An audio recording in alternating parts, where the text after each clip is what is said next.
Soul. You're kidding. Just one shot? They're not all zombies, Doug.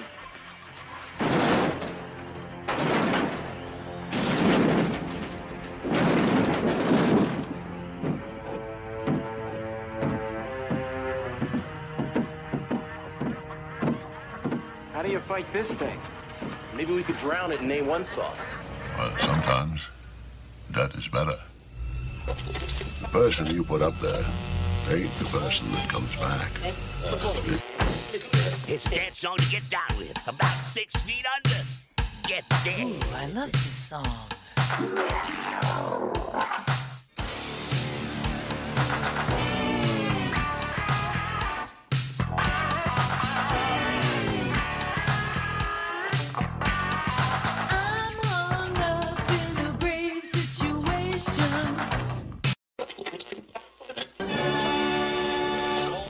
And now we come to the thrilling final episode of our radio drama. Hello and welcome to episode 130 of the Rotten Reviews podcast. Can we just say how crazy it is that we're at 130 episodes of this podcast? I didn't even think I was going to make it over 50 or even 100 episodes, to be honest with you. So this is kind of crazy, and I appreciate you guys all for being on the ride. Sorry if the podcast is going to sound a little bit different today. I am sick yet again because of my daughter's school, because kids just like to spread viruses like crazy. The weather's been changing a lot here as well. It's another snow day. I'm actually recording this at 8 o'clock in the morning, which is crazy. I gave my daughter some breakfast and just, asked her to politely stay in her room. Hopefully that works out, and hopefully my dog doesn't go crazy and start barking at everyone that's walking by the windows, and hopefully this will be a good podcast. I really hope so. If things go my way, hopefully I'll be able to do some extra stuff today. Maybe get some extra content out, get some extra YouTube content out. I got another video gameplay dropping tomorrow, which is Wednesday the 29th. Making today the 28th, which is the Tuesday. We're actually getting ahead of the game a little bit, not a crazy amount, but it is nonetheless a little bit ahead. And yeah, I appreciate you guys for being here. I appreciate you guys for sticking around. From what I've seen so far, I haven't really shared it too much. The last episode, Blue Chip, but without even sharing it, I've seen a good amount of listens on that episode, and I really appreciate that a lot. It means a lot to me, and I thank you guys very, very much. I've actually, on Anchor, they now count how many subscribers you have on Spotify, which is kind of cool. It's more than I thought I was going to have, so that's awesome. And the YouTube channel is going fairly well. Going back to full-length videos every Wednesday. We got the shorts coming out. I tried to do shorts almost every other day, or every day if possible, but I'm not sure how many people want to see art shorts. I know for me it's a hard medium because I don't think a lot of people go on YouTube to look at art videos anymore. I think it's more like reaction videos and gaming videos and just drama related crap. But we'll try and change that. We'll try and make artwork come back, and we'll see how it goes. There's some new games I'm going to be playing as well for YouTube, like videos and whatnot. There's some art games as well. I think one's called like Gartic Phone. It's a free mobile game or web browser game. So I'm going to see if I can hook my art tablet up and use that. It's kind of like a Pictionary game where you play with a bunch of people, but we'll see how it goes. Anyways, I don't want to talk too much because, well, any more than I have to, because I'm going to have to take breaks throughout this for, sneezing and, coughing and other crap. So yeah, that's my day in a nutshell, essentially. So again, sorry if it sounds a little off. I appreciate you guys for sticking around. If you guys have to skip the episode because of the sound of it, I understand. It is what it is. It happens. But again, thank you everyone, and make sure to hit that subscribe button, hit that share button, follow me on YouTube, Instagram, all that fun stuff. I'll leave all the descriptions and crap at the end of the podcast, but sometimes people don't want to listen to the end, so I gotta say up front, that way you guys know where to follow me. We also have the Rotten Views podcast at Gmail account if you want to suggest anything, or just hit me up on any of the social medias at Typhonstein. You'll find me anywhere pretty much. And yeah, we're getting right into the movie at hand today, which is Leprechaun 2 from 1994, which was originally released on April 8th, 1994. It's got a whopping 4.6 out of 10 on IMDb and a whopping 6% on Rotten Tomatoes. 77% of Google users like the this movie, directed by Rodman Flender, which I was looking at his IMDb and I didn't find anything interesting until I went down to 1999, where he was actually the director of Idle Hands, and other than that, he's done like Dawson Creek, and he actually did 2 episodes of Tales from the Crypt, so that's kind of cool too. That's his redeeming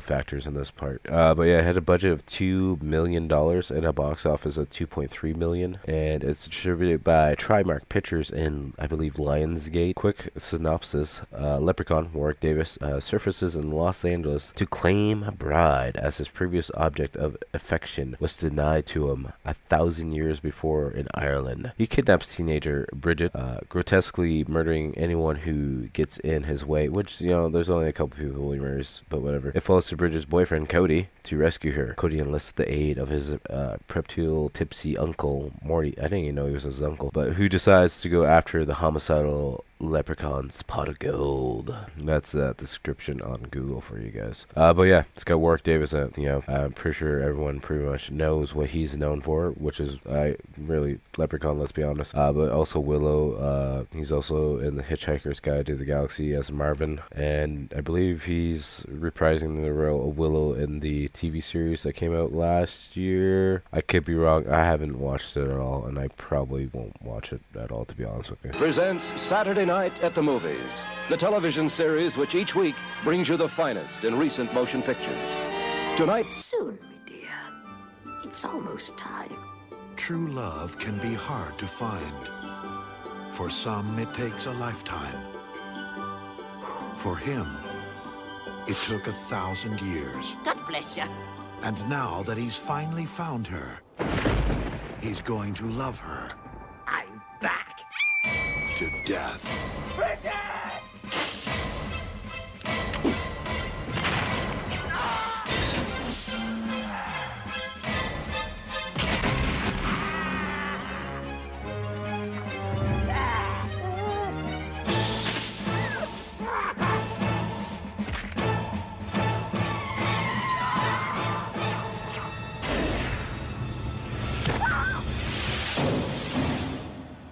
Kiss me. I'm Irish. But with that being said, let's jump into the movie at hand. Like I said, it's a Lionsgate in Trimark's picture. Once upon a time in Ireland, we see a man running in the woods. We find out his name is William. He's running through like this dark, stormy night. Then he stops and grabs his throat. He has some sort of like collar on, which there's a correction in my notes. It says color, but whatever. He drops to the ground, and then we see the leprechaun showing up, and we find out the guy is the leprechaun's slave. He's his slave because he tried to take his pot of gold. We then find out it's the leprechaun's 1,000th birthday, which apparently on his 1,000th birthday, he can find a bride, and then William will apparently be free, which I don't understand why it's every 1,000 years you can marry someone. That seems like a long goddamn time, but whatever, it is what it is. I don't know anything about leprechauns, so I'm not going to judge them on their lifestyles. And apparently if a girl sneezes 3 times, this is what allows the leprechaun to claim her as his, kind of like a dog marking his territory. As long as she sneezes 3 times and nobody at all says God bless you, the woman's free range for the leprechaun just to piss on her and say, yeah, you're my property now. So then we see them creeping around in a bush, being, you know, creepers, as they're watching the soon-to-be bride of the leprechaun, you know, folding laundry, and then she folds down the sheet, and William's still shocked. He's like, oh god, not her, please. Leprechaun's like, why? She's my daughter. And he's like, ma, I guess we're gonna be related soon, good old William, buddy old pal. Then the leprechaun, being a smart ass, he's like, don't worry, on her wedding night I'll be gentle with her. Yeah, I promise, Pops, don't you worry one bit. Then she sneezes 3 times, but if you say God bless you, which William does, it breaks the leprechaun's chances of marrying her, or actually pretty much cockblocks him from marrying her, essentially. And that pisses the leprechaun off, so William says it, and then he tries to run away, but then the leprechaun has this levitation Darth Vader force magic, where he actually hangs William up in the air and literally chokes him out until he dies. And then the leprechaun teleports away, but William's daughter hears a body land in the woods woods, I guess. And then she goes running to check it because apparently if you hear a random sound in the woods back then, you weren't scared to go check it. I'd be kind of terrified, but that's besides the point. And she goes to find out, oh, look, it's my daddy, who I probably haven't seen in a while because he's a leprechaun slave. And now he's just randomly showed up with his neck snapped. And then the leprechaun vows to get the next bloodline in 1,000 years, which, you know, it's part of the plot. And then we cut to the intro credits, and we see some kind of like family tree map where it starts in Ireland, and we see like the female bloodline of William's family, and then it cuts to who we see now, Bridget. And then we cut to 1,000 years later, and we see Bridget, who's part of William's bloodline, in L.A., which I didn't know was L.A. at first. Bridget's going to meet up with Cody, who's apparently a guy who works at Dark Side Tours. He's trying to get a bunch of tourists to go on this tour with them, where they go in a hearse of all things, which is kind of cool, to go in like a haunted, you know, tour of the city essentially. And one of the tourists that he's trying to con into going on the trip is actually the ice cream man himself, Clint Howard. Which at first Clint doesn't want to do. He's like, oh, this is a scam. And then his wife gets all pissed off. He's like, oh, you could just wait for me at the hotel. Then I'm gonna go by myself. And then he's like, fine, give me 2 tickets then. And then they con in 2 other people to get in the hearse as well, and they gotta go for the back door, which I thought was kind of funny. Then we find out Cody and Bridget are actually going go-karting with friends. Apparently Cody just sets up the tours, and then we have his uncle, which I didn't find out until I read the description. Is the one who drives the people around on tours, but he's a drunk because they go to the office to look for Morty, and the place is trash. It looks like someone almost broke in, but I think that's just how they live. And they find him then at the local bar, and he's trying to sell part of the franchise for $600 to this guy who's passed out, head down at the bar, to the point where he picks up his head by his hair and like shakes his head yes, saying they would buy 5% of the franchise. And then we see people are setting up outside the bar for St. Patrick's Day, and Cody walks underneath for a ladder, and Bridget's like, oh, that's bad luck. Anyways, they go to the bar to grab Morty, and Cody's like, you know, we got full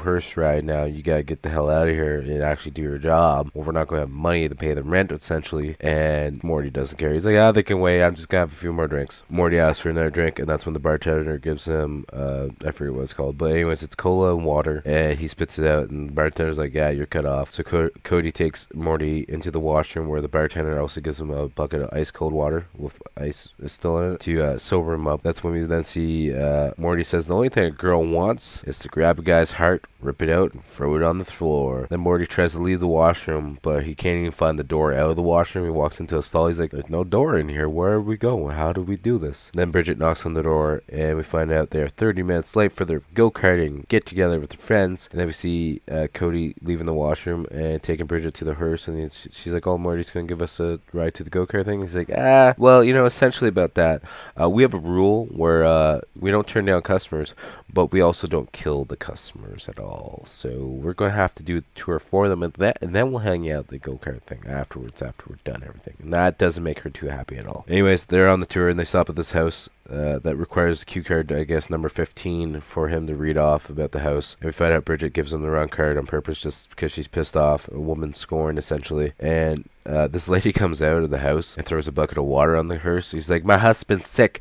He's not dead yet. You guys need to fuck off, essentially, and get the hell out of the neighborhood, because she essentially thinks the hearse is always showing up at night to pick up her husband who's sick and dying, essentially. Then we see them cut to the last stop, and it's some ruined stairs, I guess the ruins of Harry Houdini's house. And then we see this homeless man pop up, and it scares them all, and they drive away. Then after they leave said homeless man, it goes into the bushes by the ruins, where there's this tree that has Harry Houdini's like death plaque or something on it. He sits down to have a drink of his booze and lays down, kind of falls asleep for a second. The booze falls over, and then he wakes up to grab the booze, but he can't find it anywhere, and we find out that it's actually being dragged into the tree because now the leprechaun has it. He's trying to fight to get the booze out of the tree, but it doesn't happen. And then the tree starts to glow and starts to smoke a bit, and then next thing we know, we see the leprechaun walking out smoking from the tree as he's drinking the rest of the bottle. He spits it up because apparently it's not like Irish whiskey or whatever. I don't drink, I don't know. Anyways, also, is like the tree like a portal, or was it his home the whole entire time? I don't know, but it's his home now, so I guess it's just his home. And then the leprechaun sees that the homeless man has a go-to, so he uses his magic to tie the guy down to the ground. He's like, it's such a pity I forgot my Novocaine, and he literally rips the guy's go-to out and adds it to his pot of gold. Then we cut to Cody and Bridget showing up at the go-kart spot, and the tour is asking why they're here, and Cody's like, 10-minute bathroom break if anyone needs to do it, just 10 minutes, okay? 10 minutes and then we're done. Then Bridget gets out of the car all pissed off and meets up with her friend Ian, who's inside, who runs the go-kart spot. spot, and we can clearly tell Cody and Ian don't really like each other, and also Ian wants to get with Bridget. You can clearly tell because he's like, yeah, I'm gonna take you down. I'm gonna tell them I can't work right now. You know, this is my spot, and I'm gonna go karting with you because I'm gonna try and get in your pants. And then we think the leprechaun's watching them from this like around the corner area, but it's actually just a guard dog coming out, and I forget his name. I didn't write it down, but he's a cute little Rottweiler, cute little puppy. Also, just like a spoiler, or not a spoiler, I guess. I don't know. Anyways, no animals were hurt in the making of this movie. Okay, just so you know, the puppy's safe and sound. He actually runs away when he sees the leprechaun, so we're fine. Then we see Cody driving the tour back to the spot, and he's all pissed off, and I forget, one of them complains, so he just decides to speed up, runs right through a red light, and then we see a cop pulling him over. Morty shows up to bail him out because apparently he is the legal guardian because Cody's parents passed away years ago, but I didn't see anything saying that he was the uncle, but whatever. Then Morty tries to sell the cop part of the Dark Side Tour franchise as well, and that's when we find out officially that the movie setting is LA. I guess it would make sense with the tour and everything, but I don't know. Whatever. Could have been like a little haunted city in America for all I know. We then see officers dragging the homeless guy in, and he's describing the person who stole his gold tooth because his face is all bloody now. And he's describing a leprechaun, and the cops are like, just put him in the drunk tank for the night because, he saw a leprechaun, and it's, St. Patrick's Day, everyone, so, he's a drunk. Then we cut to the leprechaun spinning the stick around that's supposed to point him in the direction of his bride, and then this like rich lawyer guy or agent of some sort throws a quarter down, and he picks it up. He's like, what the hell is this? He's like, it's a quarter, be happy you got it, because he thinks he's like a peddler kind of guy, and Leprechaun asks for some gold instead because he's a greedy bastard. So the guy's like, you're pretty good, and gives him a business card, but the Leprechaun knows he's got a gold ring on, so he literally rips the guy's finger off and says his finger looking good as he's like trying to get the gold off too. And then we see Cody being all emo in his room, looking at some old pictures of him and Bridget because they're boyfriend and girlfriend. He's watching this black and white movie. I don't know what the hell movie it is, but the people kissing in the movie turn into Bridget and Ian, and he gets all confused. And then we see Morty screwing over the pizza delivery guy because it was 1 minute late because he wouldn't open the goddamn door by the sounds of it, or maybe gave the wrong address or wrong apartment number. I don't know. And Cody turns down pizza. Number one rule though, I'm a Ninja Turtle fan. You never turn down pizza. I don't care what it is. If free pizza, you don't turn it down. Cody, you lost some points. That will affect the movie at the end of this podcast recording. Then Cody says he's being a chump and decides he's going to go make his move to tell Bridget he's sorry. Then we see Ian dropping Bridget off, and he wants to go inside her house because apparently her parents aren't home, and he's under the idea that Cody and Bridget broke up earlier at the go-karting thing. And she's like, no, he's still my boyfriend. Just, go away. He grabs her arm, and she pretty much punched him, and he's like, oh, you're just a tease then, bitch. And then as she runs inside the house, but for some reason we then hear her voice coming from a garage, which is actually just the Leprechaun doing a prank or something, or a lure to get him into the garage, and he doesn't think anything of it, even though he literally just watched her run to the house. But anyways, and she's in a white shirt and stuff, and she's starting to like tease him, and she's like, well, you better hurry up now or I might change my mind again, as she's taking off her top and whatnot. Anyways, we see the Leprechaun watching from the corner as he gets closer to her, and she's taking off her bra, and she's asking for him to kiss her, and he's getting closer to her boobs to kiss him. But then we see it as a viewer, but he doesn't see it. It seems weird, but it looks like it's just the bottom of a lawnmower with the two blades, but it looks like it could also be an industrial fan by the way the shadow looks, so I'm not sure, but it looks like it's full of grass too, so I'm assuming it's the bottom of a lawnmower. Anyways, we then cut to the shadow of him on the wall, and he goes to kiss her, and then we just see blood going all over the place because his face is now gone. And then Leprechaun says, you shouldn't try fooling with my bride. Then we see she's inside, and we hear the doorbell ring. She just thinks it's Ian coming back again, and as she's looking in the fridge, we also see RC Cola, which I haven't seen that brand in a long goddamn time. And then she goes to answer the door, and it's actually Cody outside with a bunch of flowers instead of Ian, so that makes her a little bit happier. Then as they are hugging, we see the Leprechaun sneaking in the window. Bridget sneezes once because the Leprechaun's making her sneeze, which I didn't think was fair, but I guess the Leprechaun wants his bride, he wants his bride. Anyway, she goes to sneeze again, and then she goes to sneeze the third time, and at first Cody's like, oh great, I got you flowers and you're allergic to it. Anyways, when she goes to sneeze the third time, he says God bless you, or tries to, and then he gets choked out by the phone cord because the Leprechaun's using his magic. Anyways, they grab a butcher knife, cut the cord off, and that's when they then see the Leprechaun show himself, and the Leprechaun uses his magic and drop like this display of pots and pans on top of Cody's head, knocking him to the ground.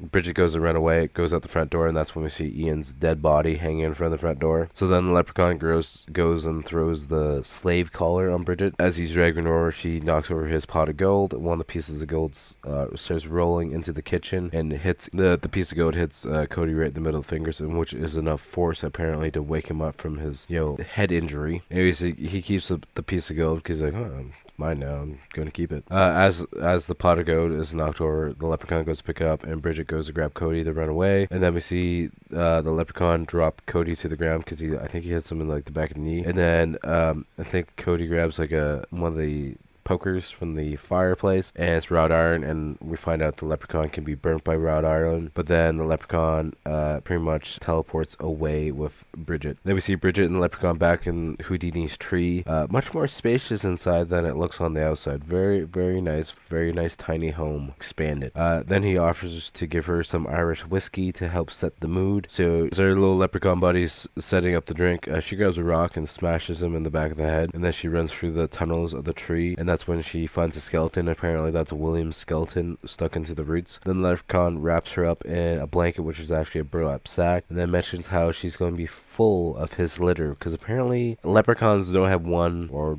twins or triplets. They have full-on litters. Apparently he's got to make some altercations to her stomach to make her hold the litter, and also make some altercations to her face, because apparently the litters won't suckle on her if she doesn't look ugly enough. It's so goddamn weird. And then he spills his pot of gold over her body to try and start the ritual, I guess. And that's when he notices he's missing one piece of gold, which really pisses him off. And then he pulls out a red dress for the wedding. And he pretty much tells her, be wearing this red dress when I come back, bitch, or I'm not going to be a happy husband. And he's like, you can try to escape, but I got all this place locked up. You ain't going to be able to escape at all, so don't worry. You're safe inside the tree.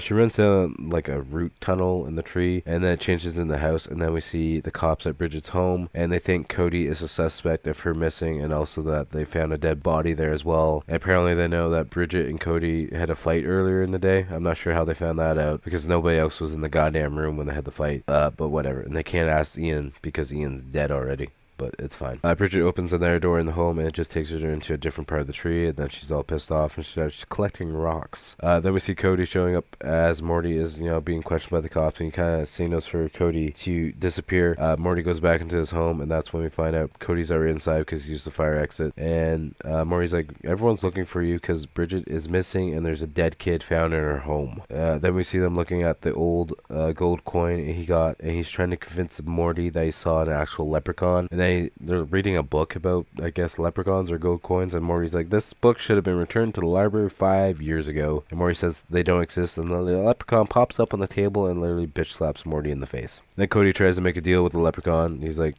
I'll give you the coin, you just give me Bridget back. And he goes to make the deal, but then Morty drops a bookshelf on the leprechaun, telling Cody he can't trust the leprechaun. And again, we see the wrought iron of the window as they escape out the window, burning the leprechaun. They run into a bar, but they're trying to hide, so they head to the washroom because there are a couple cops in the bar as well. Then Morty looks at the coin and says it's real and tries to pocket it because he's just a klepto like that. Then we see what they think is the leprechaun coming into the washroom because Morty leaves the washroom to go get a drink. It's literally just another short person. I don't know the technical term. I don't want to offend anyone. I don't really want my podcast to be blacklisted. I don't. Leprechaun. Someone dressed up as a leprechaun coming in to literally give people milk chocolate while they're in the washroom. I don't know why, but whatever. We'll just go with it. So Cody takes one of the milk chocolate, and then we see that guy trying to use the urinal, which is at like chin level.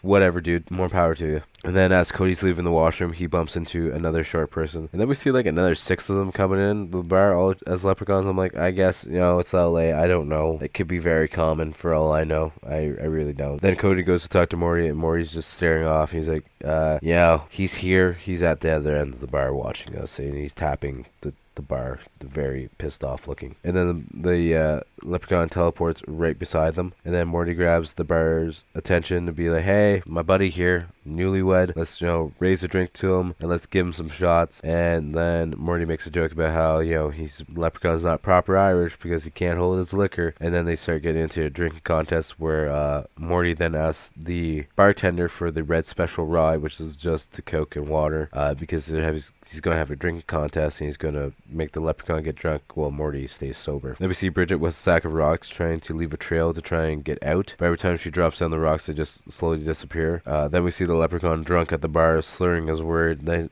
he uses his magic to pick up an ashtray but drops it halfway down, and that's when Morty's like, didn't anyone ever tell you it's not nice to drink and levitate at the same time? And that's when the Leprechaun smashes a bottle on Morty's face and goes around out. Cody goes to chase after him, but by the time the Leprechaun gets out of the bar, he's already gone because he can also just, vanish like that. And then we see Bridget has found some sort of Celtic engraved box buried in the ground, so she breaks the lock off. Inside the box we see some various alcohols and stuff, and then there's like this ice pick maybe? I don't really know what it's used for, but piece of wood, spike on the end of it. Then we see the Leprechaun at this espresso bar trying to sober himself up after like 8 cups of espresso. Then the waiter or bartender says it's time for him to pay up because he's getting ready to close up, and he prefers cash, but he knows the Leprechaun might be a little short. Ha ha! You're hilarious, dude. That pisses the Leprechaun off.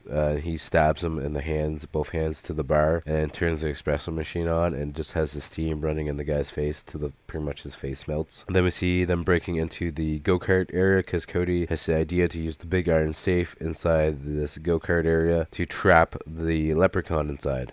Cody uses the passcode to unlock it, and as they're emptying the safe out so they have space to put the Leprechaun in, Morty tries to take some of the money, and Cody's just like, put it back now. We're not here for the money. We're here just for the empty safe. Anyways, Morty goes to grab the hearse to try and put the safe in the hearse for whatever reason, and the security guard comes up behind him and tells him to freeze and literally handcuffs him to the hearse because he wants to go check, because apparently they set off a silent alarm and he's assuming that Morty has someone else with him doing the job. We then see the security officer going into the office to check, but there's no sign of Cody. He went in the back room to get some wood to create a ramp into the hearse, but then he hears some sound, so he's hiding up in the ceiling as the security guard leaves, and then the Leprechaun pops up and scares Cody, so he falls out of the ceiling, and then Morty tries to bribe the officer into letting him go, and then as the officer's unlocking him, we hear something break, so Morty punches him in the face. As Morty's checking for his gun, the Leprechaun comes over and knocks him to the ground with his like staff of some sort, and then Cody gets the Leprechaun's attention with the coin, and then the Leprechaun charges at him to go through the doggy door, and literally on their side of the doggy door is the safe, so they trap the Leprechaun inside and lock the door. As Cody goes in the back room to get the wood out, finally the 2x4s, to make a ramp to get the safe into the hearse, Morty actually locks the door behind him because Morty's a greedy bastard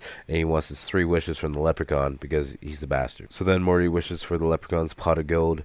He grants Morty the wish, but instead of receiving the pot of gold outside in a normal spot, the pot of gold starts growing inside of Morty's stomach to the point where he essentially can't move. He's begging for it to be really out. He's like, well, is that your wish? You have to let me out. You have to wish for me to be out of the safe first. And so Morty wishes for the Leprechaun to be out of the safe, and he's like, well, that's a good wish, but you actually also have to open the door because I can't come out of the goddamn safe. So then Morty lets him out of the safe, and then Morty uses his last wish to wish for the pot of gold to be out, and the Leprechaun grants his wish, but the Leprechaun has a special way of getting the pot of gold out of Morty's stomach, which he uses his sharp claws and literally just cuts Morty's stomach open and takes the pot of gold out. Then Cody breaks out the back window of the storage room and goes around the front to check on Morty, but of course he's dead because literally his guts are ripped out. And then the security guard pops up again and catches him, and he's like, I've seen you on the news. I wonder how many people you've killed tonight. This is at least your second one. Then as the guard is taking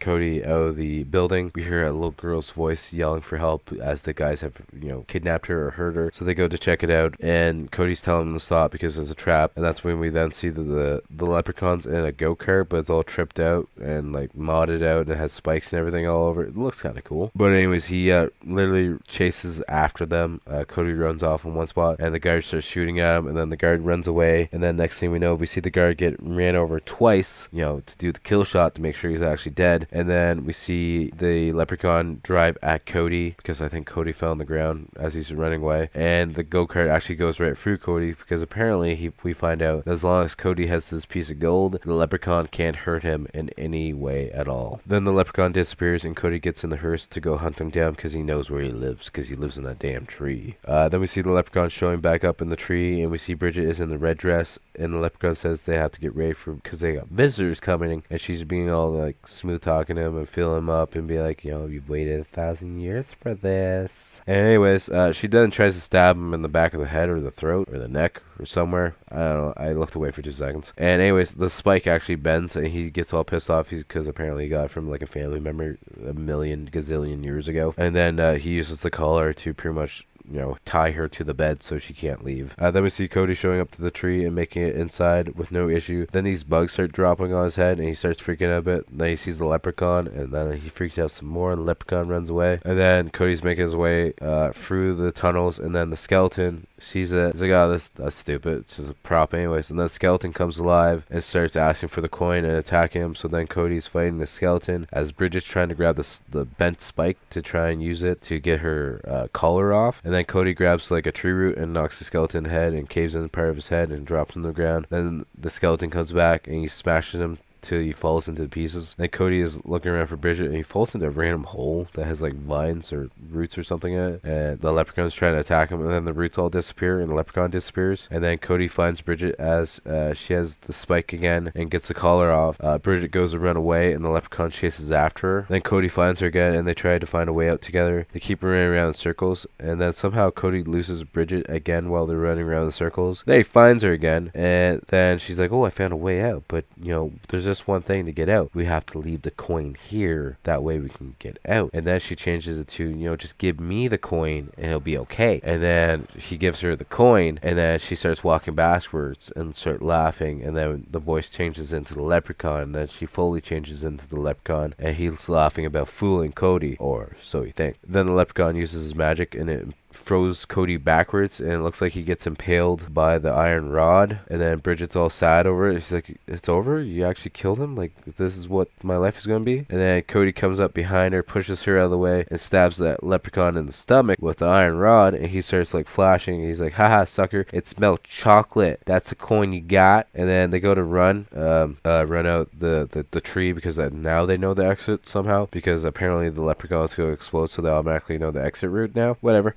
They exit out of the tree, and then we hear the leprechaun blowing up inside, and then we find out Cody knew it wasn't her because of the way the leprechaun kissed. So then she laughs, and she gives him a kiss, and she's like, well, whose kiss do you like better? And he's like, yeah, I'm gonna have to actually think about that to let you know. And then she's asking him if he's going to keep the gold coin, and he's like, no, it's just too much hassle. And he throws it down into the sand, and then the leprechaun music starts to play again as they slowly start to walk off. And now we end the movie with Cody yet again not having any guardians to watch him, so he's probably gonna end up in a foster home. I don't even know how old the kid is. Back then it's so weird to know, because you know, you got people who are in their 30s trying to play teenagers in high school, so I don't know how old he's actually. Apparently they still hang out with high school looking friends, so I don't really know. But anyways, that's the end of the movie. This is a fun movie. It's a Leprechaun movie. You don't go into a Leprechaun movie expecting to find an A-star, you know, 5-star plus movie, because it's a Leprechaun movie. Sure, Warwick Davis is a great actor, and it's a fun movie. I just wish it had more kills, because you got the lawnmower kill, you got the pot of gold kill, you got the guy running over by the go-kart. You don't see any blood in that, and you see the guy get his finger ripped off, which is kind of cool, but he doesn't clearly die from that injury. And the homeless guy doesn't die from, you know, getting his tooth ripped out by a leprechaun, even though he might have a very bad virus by that, or infection I should say. But anyways, it's a fun movie though. I didn't mind it. I enjoyed the first 2 Leprechaun movies. I can't remember a third or anything after that, to be honest with you. I know there's one that takes place in a casino. I think one in space, one in the hood. Anyways, you know, maybe one day we'll do all the Leprechauns, or maybe I'll do a podcast where I just do quick bits of each Leprechaun movie in one shot. It'll be a longer podcast, but whatever. We'll see how it goes. But yeah, on the Rotten scale, out of 10, I'd give this one a 6.5. I enjoy it. I really enjoy the special effects, like the actual makeup of the Leprechaun. That's a lot of points for me, because it's so well done. And you do see Warwick Davis a good amount of the movie, so I'm glad it's not something where you just see him once or twice, or you know, 3 times. And but yeah, fun movie. Definitely check it out. It's free on Tubi. I think they're all on Tubi, to be honest with you, and there's a bunch of other Leprechaun movies, so if you want to do something for St. Patrick's Day and watch a bunch of shitty-ass Leprechaun movies, they're definitely there for you to watch. But yeah, definitely check it out. And up next, we're going to stay with the horror theme, because I know we haven't been doing that lately, and I'm sorry if a lot of you missed that. But we are going to go back to 1999, and we are going to watch Wishmaster 2, Evil Never Dies. I feel like that's the closest my voice is ever going to get to that guy's voice. In a sick state is probably as best as it's going to get. But as always, thank you all for listening to the podcast, and if you made it this far, I appreciate it a lot. And I thank you guys for everything. Just make sure that you keep hitting me up on social medias. Make sure to follow the podcast, or just follow my personal account, because I don't really post on the podcast account too much. I don't feel like we're at a popular spot to be posting on both, but maybe I'm doing that wrong. I don't know. We'll see how it goes. It's a lot of work to keep up posting on everything. I say that all the time, but it's a lot of goddamn work, especially when you're your own editor and everything else. So we'll see how it goes. But yeah, follow me on all social medias. The links will be down below at Typhonsign on Instagram, Facebook, Twitter, TikTok, YouTube being the big one. I always say that now. We are up to over 400 subscribers. I think around 420, I think 413, somewhere around there. I may, by this podcast time it comes out on Saturday, maybe it will be higher. It all depends. But like I said, we have art videos coming out, we have shorts, we have full-length gaming videos, and we have the old episodes of the podcast going up on there as well. We still got a lot of back catalog to do. I think I'm still only in like December's podcast on the uploads on that, but apparently people seem to like it. It's getting views, so that's all that matters, right? So yeah, and make sure to check out the outro band. As always, it's a blood opera band from Toronto, horror-based band. Definitely cool stuff. I will be Playing their Candyman song again on the end of this one. I know it's to switch up every now and then, but I like that song a lot, so hopefully you guys do too. Or if you just skip it, you know, that's fine too, I guess. But this is the end of the podcast, and I appreciate you guys all, and I will talk to you guys all next time. Peace!